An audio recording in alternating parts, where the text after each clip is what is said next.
He stared at the clock for hours, hoping she would come back home. He was through with being a coward and tired of sleeping alone.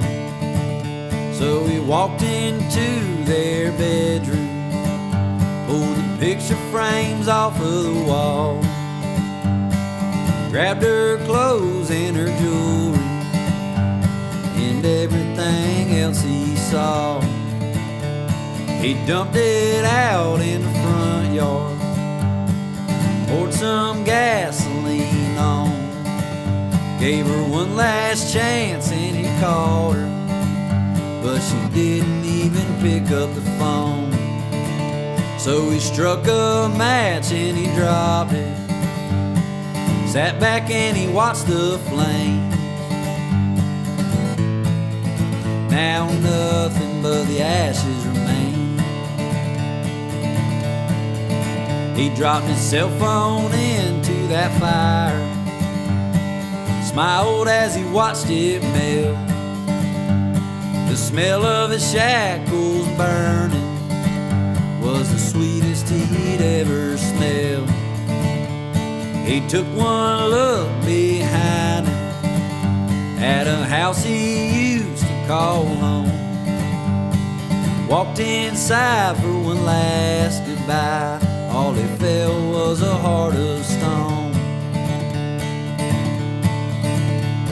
He grabbed both sets of his truck keys, packed a suitcase full of his clothes, fired up that old Chevrolet, and then he pulled out onto the road. 2 or 3 miles later, he could still see the flames. Now nothing but the ashes remain.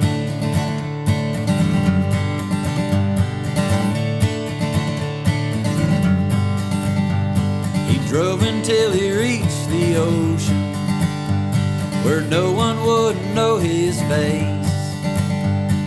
Got a job, it doesn't pay a lot, at a high-class seafood place.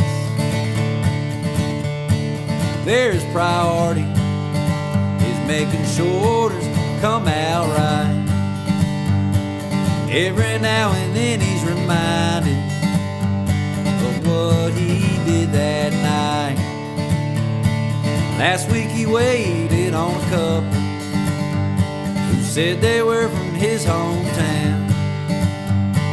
Talked about a great big fire, how the arson couldn't be found. Said when fire and rescue got there, they couldn't put out the flames. Now nothing but the ashes